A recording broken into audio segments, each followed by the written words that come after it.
dalam keadaan seperti ini yang belum baik.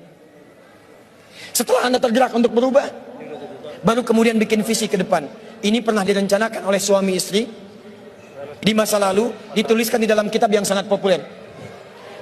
Persoalannya, begitu ibunya mengandung, istrinya mengandung, lahir anaknya usia 2 tahun, maaf, mereka punya rencana. Anak ini insya Allah kita akan didik jadi lebih baik, keluarga kita lebih baik, anak ini akan jadi ulama. Qadarullah usia 2 tahun ayahnya meninggal.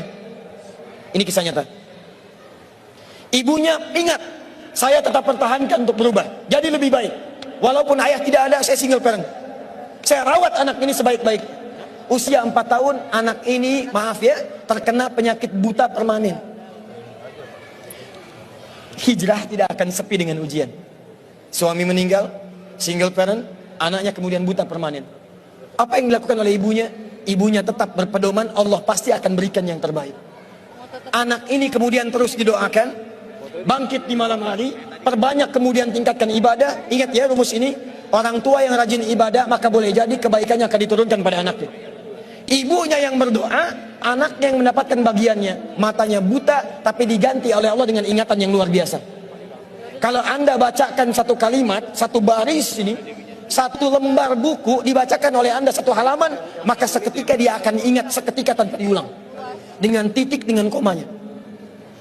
Anak ini kemudian dibawa ke sekolah Al-Quran, dimasukkan talaki ke syekh di sana. Syekh di situ kemudian membacakan pada saat itu surat Qaf, surah ke-50. Qaf dibacakan sampai akhir ayatnya. Anak ini anak yang paling kecil teman-teman, mata buta, gak bisa ngelihat. Teman-temannya berada di atasnya usianya, ada yang 6 tahun, 7 tahun, dia 4 tahun. Begitu selesai membacakan, kata syekhnya, lihat kalimatnya, man hafidha ala zahri qalbi, siapa yang hafal apa yang tadi saya bacakan, hafalan di dalam kepalanya, bukan di luar kepala. Hafal di luar kepala masih belum hafal.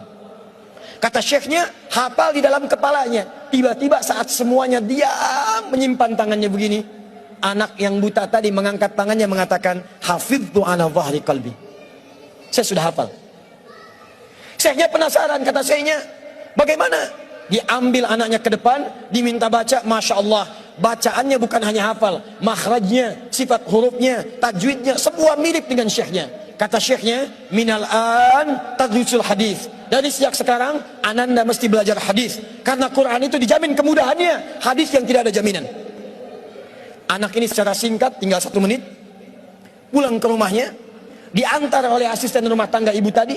Begitu nyampe di rumahnya, wajahnya gembira, mengatakan pada ibunya, ummi, ummi, ummi, ummi.